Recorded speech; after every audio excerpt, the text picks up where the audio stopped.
Since its release, Charizard EX has remained a top-tier threat in the metagame. In the Battle Styles to Paradox Rift format, a Charizard deck appeared in 9 finals out of the 19 events in the format, and finished no lower than top 16 in all of the events, dating back to November.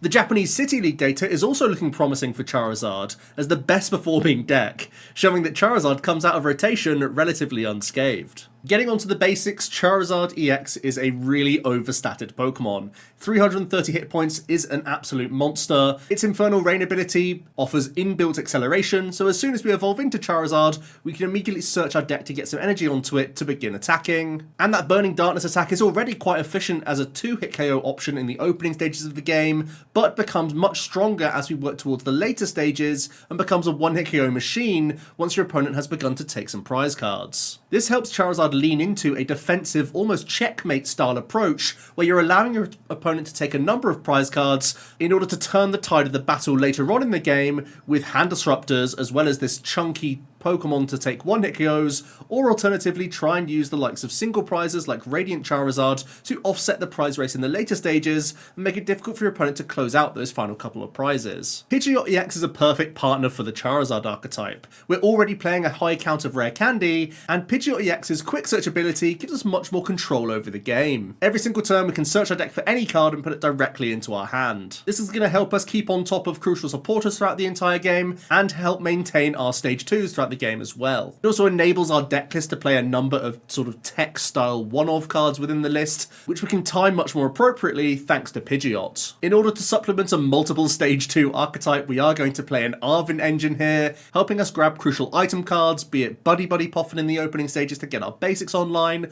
or rare candies throughout the mid-game. At the same time, we can also grab some crucial tools out of our deck for damage modification, or a Forest Seal Stone, which can also grab any card within our deck as well. This means that we're obviously going to play a couple of V Pokemon in the deck list. Rotom is a great option in the deck to give us some extra cards in the opening turns while we're setting up, and can be a target for this Forest Seal Stone to boost our consistency, and gives Arven much more utility in the deck. With the basics covered, let's move on to the deck list. As you can see, we have a very thick line of the Charizard, a 4-1-3 line coming in the list here, as well as a 2-2 Pidgeot EX as a fallback. Let's not forget that Call for Family attack from Pidgey is a great one to keep in mind as well. If you're not going to end your turn on an instant charge, which is something you will look to do quite often with the deck list, a Call for Family is something you should keep in mind, especially because we will opt to go second with this deck list in pretty much every matchup actually, so it's great to keep an eye on some of these early game attacks. Also, the Heat Tackle from Charmander is worth noting. It can also get some prep damage into Pokemon, or finish off some heavily damaged Pokemon if your opponent is trying to stay out of range of your damage output from Charizard. We can try and use these dinky single prize Pokemon throughout the game to try and force the opponent onto an awkward prize map. We're maxing out our ball search and our rare candies in the deck list because we are quite resource intensive, and we are playing a couple damage modifying tools here. The ace spec of the deck is the maximum belt, buffing our damage into EX Pokemon by 50, helping Charizard EX reach on all sorts of Pokemon a little bit earlier on in the game. It means we can try and tempo out on basic EX attacking decks like Chien-Pao, but it also is a huge card for the mirror match in order to take earlier prize cards on your opponent's Pidgeot or your opponent's Charizard EX in the later stages of the game. Choice Belt can also chip in into some V and V Star matchups for earlier pressure. Not only does this help with the Burning Darkness attack, but it also can allow that Radiant Charizard to be a much more usable Pokemon to take 1-hit KOs on 280 hit point V Stars whilst using a single prizer in the process. As you can see, there are kind of a couple techie item cards in here as well. Obviously Arven can cherry pick these cards, but Quick Search can help out as well. Grabbing, Counter Catcher, Lost Vacuum, Collapse Stadium as well at the right times throughout the game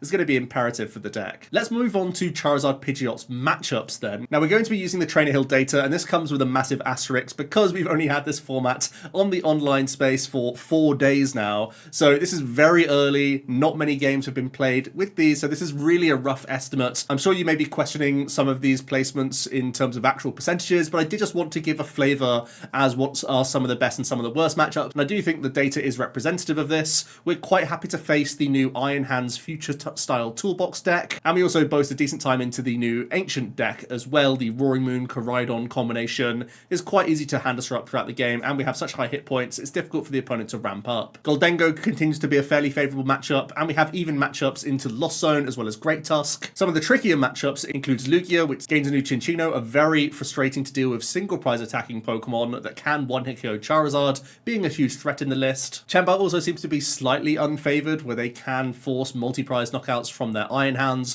from Greninja with Cancelling Cologne, as well as Chien-Pao throughout the game. But some of our scariest matchups look to be certainly Snorlax Control and Pidgeot Snorlax builds, which look to try and deny us from taking prize cards. The Burning Darkness really doesn't get into high damage output, and with their health buffing tools alongside Mimikyu, can also cause a headache for us. Especially with the deck list that I just showed, which doesn't play many switching outs within the list. It also seems that the Lost Giratina and the Arceus Giratina are proving more challenging in the post-rotation format. Both of these archetypes are going to be using the new Iron Leaves EX, a basic future-style Pokemon which can yoink energy from around the board, and as a basic Pokemon, can trade into Charizard EX quite efficiently. That gives these archetypes multiple means of taking one-hit KOs. The Arceus build is playing its own maximum belt, so Lost Impact can reach that 330 threshold, and the Lost Zone engine also has Giratina's V-Star power, of course, that can take an instant KO. So it seems that both these archetypes have the reach into your chunky Pokemon, making life a little bit more difficult for the deck. For me, a surprising unfavourable is the Gardevoir matchup. You do actually have avenues of taking actually 3 prize swings in this matchup, when you're able to Lost Vacuum their heavily damaged basic Pokemon using health buffing tools, as well as hitting for weakness on Gardevoir EX. So even though the data suggests that Gardevoir is currently a difficult matchup, I would expect this to improve as time goes on. Once again, this is very, very early online data, only a few days so far, so take everything with a pinch of salt and add your own testing to this to get a better picture of how Charizard Pidgeot is performing in the new format. Let's talk about a few tech inclusions which have been finding their way into Japanese lists and also make a good amount of sense coming into our format. First of all, the Technical Machine Devolution. We saw this as a very popular tool inclusion in the previous format when Charizard was one of the most popular archetypes. Obviously, Charizard is very reliant on its rare candies, and the Pidgeot engine really helps stabilize the archetype. So being able to punch into certain EX Pokemon, then devolve them later to take multiple prizes in a turn, or ensure that you're not taking too many prizes too early in the game and starting to affect the opponent's board instead, can be a great tactic against Charizard, meaning it could be a great mirror option for us. On the flip side of that coin, we could tech a Mist Energy into our own deck list, giving us a bit more protection around TM Devolution, where we can at least save one of our stage 2s by manually attaching a Mist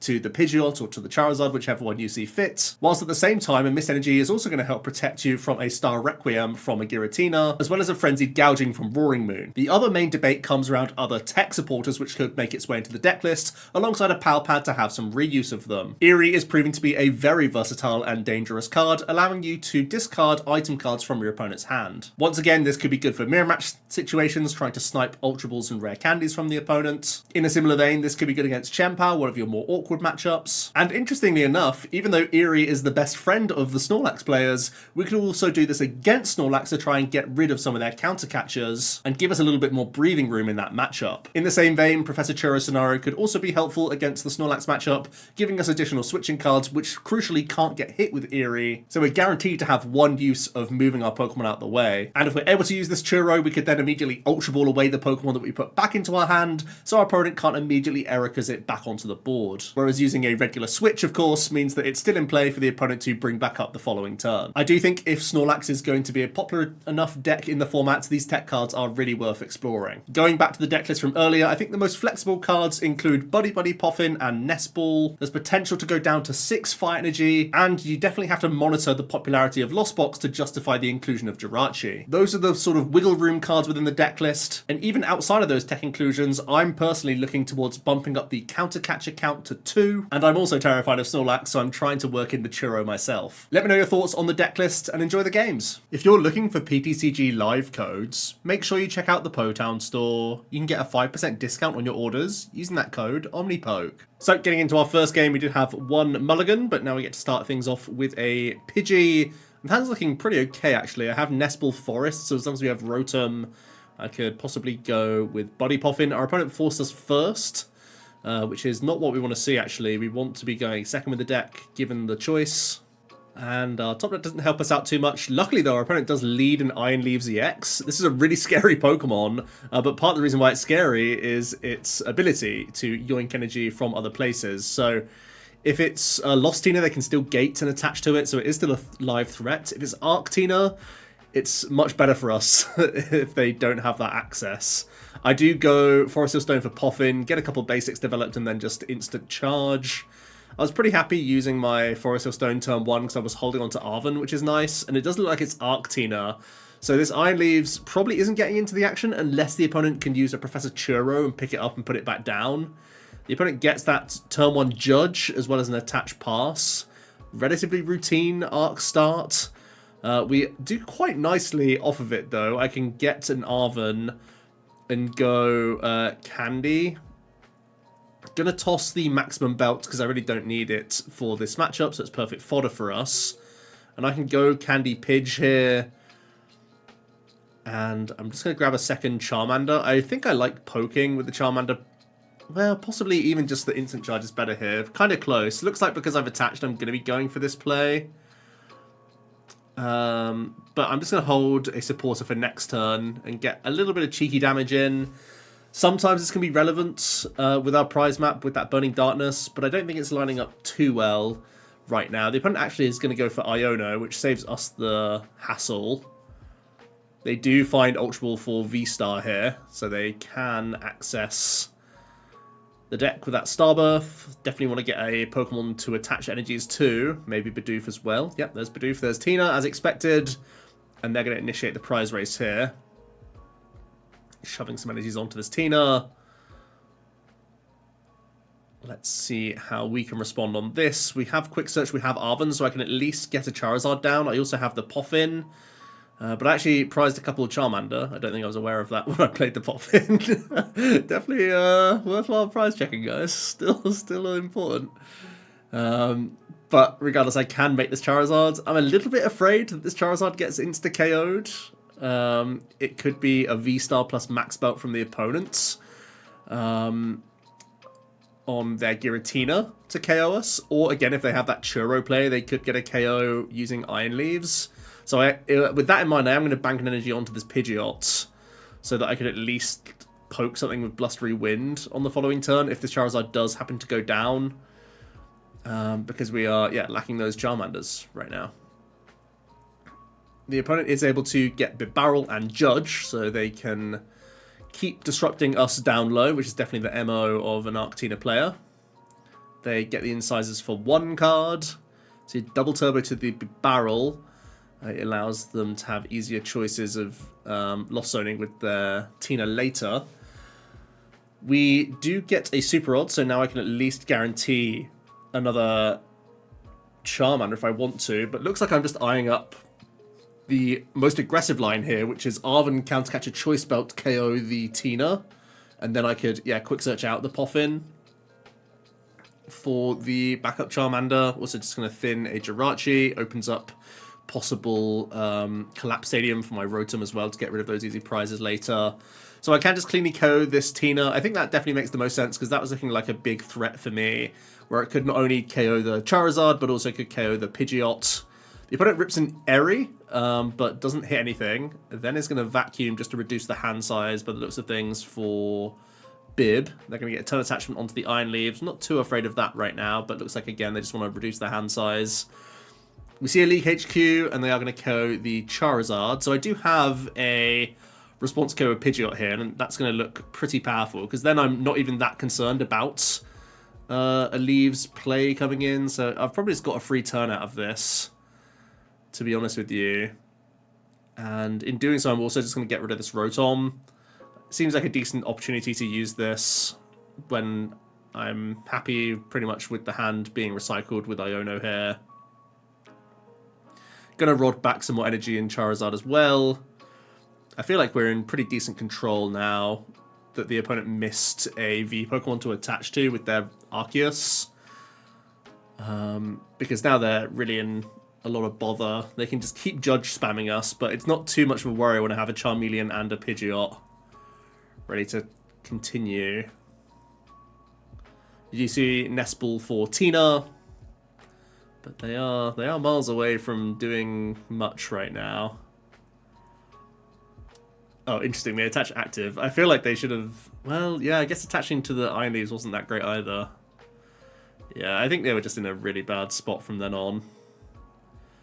When the Arc missed a means of accelerating, they really just kind of lost control of the game here. We can just quick search and we have boss for game, because they have taken a few prizes early and just sort of stumbled through the mid-game. And that is a risk of coming up against Charizard. We just get stronger and stronger, so the opponent has to keep up with tempo the entire time. Getting into the second game then, we have a Manaphy and a Jirachi start. Neither of them are too great. And looks like we're in a mirror match. We are going second at least, which is good news, because it can unlock this hand quite a lot with Ultra Ball and Arven. The opponent immediately gets rid of Roxanne, which is very good for us, because Roxanne is big for the mirror. Really a powerful card, honestly. It's a great swing card, especially when oftentimes you're looking to take out the opponent's Pidgeot alongside a Hand Disruptor. If you can do a Counter Catcher plus Hand Disrupt play, it's massive. The opponent is forced to just Rotom up, though, by the looks of things. We pick up Candy, which is nice for our next turn. I'm going to go Poffin Forest, and I can just go Ultra Ball for the Rotom myself here. I'm going to toss the Jirachi quite happily. Also going to toss the Fire Energy. We have good recycle for that. We're going to get one of each of our chaps. The debate is whether I want to Poffin or not, and looks like I am just going to go for the safest play, which is to get another Charmander Pidgey down. It's really difficult for the opponent to get Charizard Gust on like a lone Charmander or Pidgey, but it seems reasonable to just get the fully established board. When we were already holding on to Candy, there was decent amounts that from the instant charge I was going to be able to get a piece towards turn 2 Pidgeot. The hand's actually really good now, because I have Arven as well as 2 Candies, so I can Candy Pidge, Candy Zard from Arven just getting 1 Ultra Ball here. The opponent gets another Charmander and has a pretty slow start. They just have to instant charge again. We are going to have that pop-off play of grabbing Pidgeot and Zard this turn. Again, not too bad getting rid of a Radzard here, because we have that recycle from Super Rod later. It can sometimes be a relevant card to keep in mind, so we're going to quick search. We're going to get Charizard. I am going to try and tempo out on the opponent a little bit here, because their start hasn't been stellar. Mostly because they don't have Pidgey established either, so even if they come responding with a Charizard, like they still need so many other things as like priorities on future turns. Small debate to using Collapse Stadium here, but I'm going to just keep the option of Rotom around. Sometimes it actually can be really important to keep your Rotom around in the matchup. Even though it can be easy prizes for the opponents, it could be a way for us to activate our own Counter Catcher, almost bait the opponent into taking those easier prizes now. Whilst at the same time, if a Pidgeot does go down and we have to do like panic Iono plays, sometimes you just end up passing with a 1-prizer in the active and try an instant charge as well. So it's actually a Pokemon that you want to stick on the board for quite a while, I would say. The opponent is able to Arven. They're going to Poffin some more basics out. And do they have much else going on here? They've had a really slow opener. If this is all they can do, they probably want to be punching us here for some amount. Even just heat tackling for a little prod can be relevant. Okay, so they do have Charizard, so that's at least something. They're coming in with Burning Darkness at last. Taking a couple turns, but they are getting there. Charmander in the back also getting powered up. They do have the option to counter catch. It would only be for Rotom, though, if they want to take a 2-prize KO. Let's see. It is certainly tempting to stay on an even prize map, but they are just going to punch into us, which I think is very fair. Again, that debate around Collapse Stadium. I am going to get rid of Rotom at this stage, and then go for a quick search. I think I was debating whether or not 2 Iono, but honestly our hand is Iono and Boss, and those are 2 really, really good cards to hold on to. You basically are always quick searching for one of those 2 pieces, so I figured I'd just hold on to this for now, where the Iono will be stronger next turn for me, and if the opponent does anything funky, I still have that Boss in hand as well, so I'm then quite happy to punch into this Charizard. Basically, you just want to keep your Pidgeot out of range for as long as possible. It's such a crucial piece to like maintain throughout the game.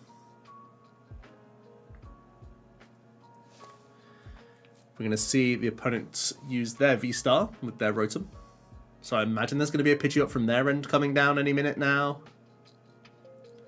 Yeah, we do see Candy Pidge. Quick search from them. I'm not sure what their best play here is. Possibly they could just mirror us with a Charmeleon coming into play as well. And then just punch into us. That seems pretty reasonable.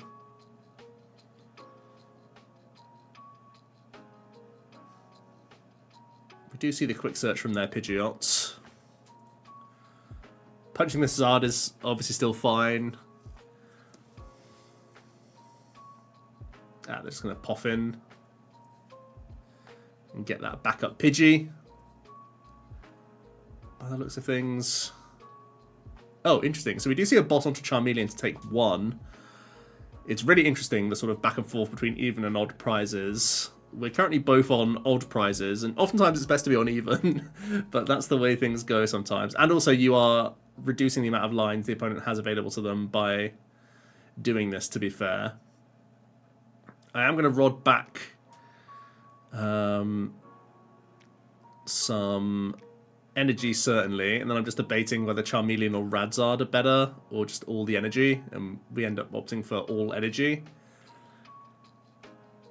And then we're going to boss up the Charmander and just take the 1 to go to 4 prizes, getting us back onto that even map.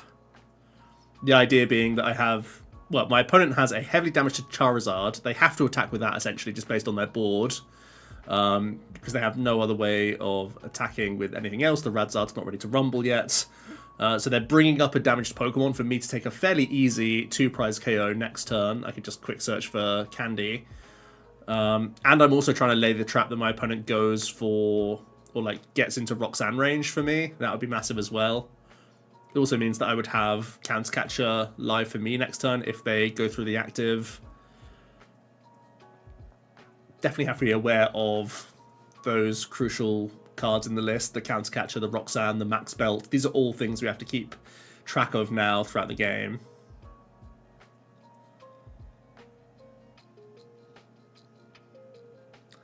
Let's see what they want to quick search here. They have a couple decent plays. They could come back and just go to 4. They could Arven Countercatch Max Belt, KO the Pidgeot even. Looks like they're Arvening for Rod and just getting some Charmander and Radzard, oh sorry, some energy back in the mix.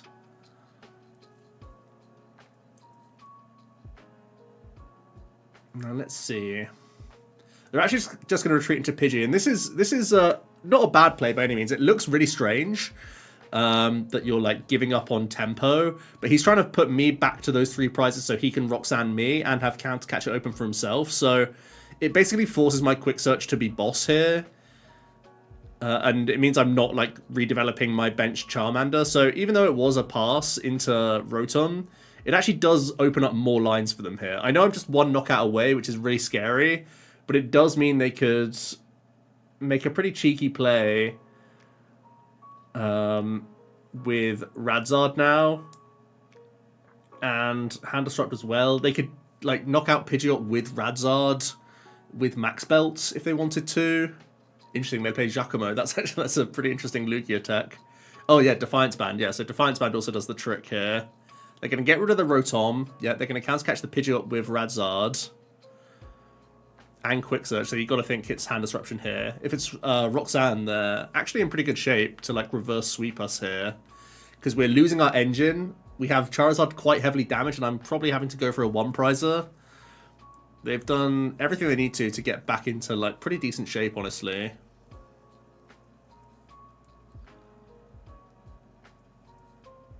Let's see if the Roxanne, how the Iono treats them. Oh, they missed energy. Man, they were going to have a really cool comeback play there. I think it was still a couple like turns away. I would have a free punch on the Charizard. They would have to go Candy Zard, KO us, and then it would be down to like what my 1 prize did and this, that, and the other. But I think they actually were like in pretty decent shape, honestly. Quick Search isn't live for me right now because it's being turned off by the Fluttermane, so I do have to retreat if I want to use this Pidgeot. And I actually choose not to take a prize here either, because I want to just develop my board a little bit more and improve my way of winning. There's no real point for me taking this one prize KO. Because I can one-shot a Pidgeot anyway. I think I just want to take Arven, because I'm holding on to Lumineon as well if the opponent decides to take a prize. So if I just take Ultra Ball Maximum Belt, I am looking towards a possible Charizard like finisher, even if my Charizard EX is KO'd, or even if my Pidgeot is KO'd next turn. I gotta think the opponent wants to turn that aggression on, use the Radzard or the Zard EX here, and KO this Pidgeot or the Zard. But in doing so, if they KO Pidgeot, I have Zard Max Belt Fish. If they KO the Zard, I can quick search for Candy, Ultra Ball away my top deck and Charmander, and go Fish Gust as well. So by passing, I actually give myself basically the best lines here. Where the opponent wants to Gust now rather than use a Hand Disruptor, and they've already played Counter Catcher last turn, so by passing with Manaphy, that was actually the safest play we could make based on our hand. The opponent eventually does get the Radzard attack in, which is definitely the right thing to do. They had a really smart plan, honestly. It's just that, yeah, that big Fire Energy miss gave me a little bit more time, but also we mapped our quick search for the extra turn quite well to make sure that the hand was like basically checkmating. So a nice mirror win. The mirror is really complicated and there's a lot of math to bear in mind and a lot of counts to track. So yeah, that's one that's been still a struggle for me. Let's get into another game. Our start's not bad. We have Rotom, we have Nest Ball. Our opponent did force us first. And has that Comfey, so up against a Lost Engine of some description. Do see Charmander coming in. And I'm just going to instant charge. There was maybe a debate here to just go Pidgey from my Nest Ball and even just attach to the Pidgey. Because if I was to find a Candy combo piece, I could maybe just get like a turn 2 Blustery Wind in. I was definitely debating that actually quite a lot, I remember at the time. Whether it's better to get a second Charmander or not, because my only evolution at the time was a Pidgeot in hand. So maybe it was best to just go attached to a Pidgey there, turn 1, rather than have this backup Charmander right now, knowing that that can still get through like early pressure from Cram. Either way, the opponent's having a good start. They've got their Greninja, Colress, Comfey. Going to see a Jet Energy for Comfey, so it's probably a Tina, I want to say. And they get to 4, and yeah, they are going to be able to pay retreat for an early Cram tempo play.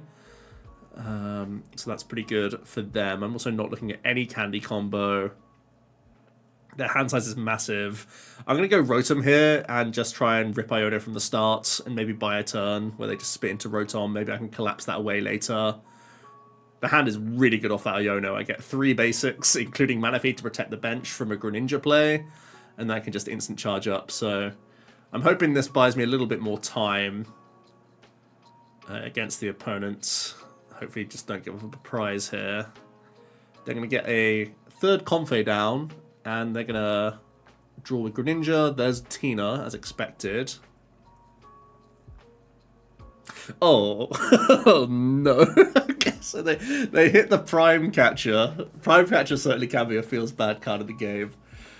And it feels bad right now. Oh man, I've been denied Pidgeots from this board state. And I really want Pidgeots. Oh no. Yeah, that's a really good good turn from the opponent there. From the Iono to 4. Well now. I'm going to get a Pidgey down with the Nest Ball to maybe try and get towards a Pidgeot later. The good news is I have Ultra Ball Candy and Arven as well. So I can establish a Charizard here. And the coolest thing is that I could get a KO with a KO on the Tina, right? Because that's the real issue at this stage. Like nothing else on his board is representing much pressure. And their board is actually a little bit weird because of the 3rd Comfey that they chose to put into play. I could maybe make life a little bit tricky for them in terms of their board positioning if they only have this one space open. It is a risk that we go down to essentially a 0-card hand. We did have Forest Seal Stone in the prizes, so we had a 33% to get Forest there. That was also part of my thinking for taking the tempo prizes to like reset the hand almost, because I did have to Ultra Ball away the fish. I did value Choice Bet over fish, which is again contentious. Especially if the opponent can go Iron Leaves this turn, it's very contentious. Either way, the opponent is Colressing. I think they got rid of both Roxanne, which is massive actually, because it means I'm pretty sure that I can hold my hand basically, even though it's not big right now. When we use our own Roxanne or when we use Iono, maybe we can maintain a decent hand from there. They've gone crazy with flower selectings. I think they're at 10 now. We have got Jirachi and Manaphy sort of protecting our board from a lot of his options, so it may just be a cram poke. There is 10 in their lost zone. There was 2 Roxanne, 2 Tina V-Star that my face was covering up, but some of the resources in their lost zone. There's the spit for 110, and no Tina on the bench, but even bigger than that, an Iono pickup from the top deck is huge here. I'm going to commit Choice Belt to the bench and get an Iono in, knowing that I want to have that damage mod for Tina V-Star eventually. Made me think the bench was the best place for it. Possibly an argument to just hold it and put it to the bottom of the deck for Arven for later, but I'm pretty concerned that without a Pidgeot that I'm not always going to see these cards again, so I did just want to develop it onto Charmander. We go down to 3 prizes. The opponent now has some flower selecting to do. I think their priority is going to be use Iron Leaves plus get a Tina down. If they can do that, it's a pretty good turn. Failing that, things are getting a little bit awkward for them. We see a Tina, we see Mirage Gate, Water Psychic. These aren't Grass Energy. That means it's probably no Leaves. The awkward thing about Iron Leaves, it's a great tech card, but the deck plays no Ball Search, so you have to just naturally find Iron Leaves. Oh man, are they really coming in with Shred? Oh, okay, so, oh, weird. Yeah, they're going to Shred Care and Manaphy, try and open up a 2-prize play for them next turn. But that doesn't even help them that much, right? They'd have to do like a counter-catch trapping play. Yeah, I think the Iono kind of just stuffed them a little bit here, by the looks of things. I have a guaranteed 2-prize KO, and then I'm going down to 1. I'm going to Rod back Fish and just Arven Ultra Ball to hand, so I have Fish for next turn if anything is KO'd. And yeah, going down to 1 is pretty safe. I'm not too... like, Greninja's annoying. It takes 2 prizes, but it's not dealing with Charizard. Maybe they have TM Devo or something like that they're planning. I'm not too sure what their scheme is now, but I think we've just about, with that Iono, snuck back into this game. We do start to see some Mirage Gates. Maybe now it's... well, Iron Leaves isn't even that good. Like, Iron Leaves Iono, maybe, is their best play. We've seen the Roxanne go, but they could still have 1 more Hand Disruptor, maybe.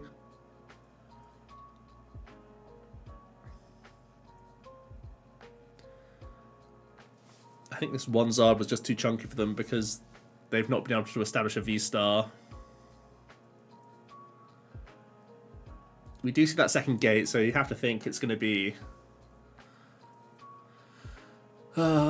maybe trap Radzard and then go for a Greninja Snipe. No, it's going to be the Iron Leaves coming in, so they just lose to a Fire Energy, which doesn't feel great. But and we eventually got the Forest Hill Stone from prizes, so we can just use that guy to swing.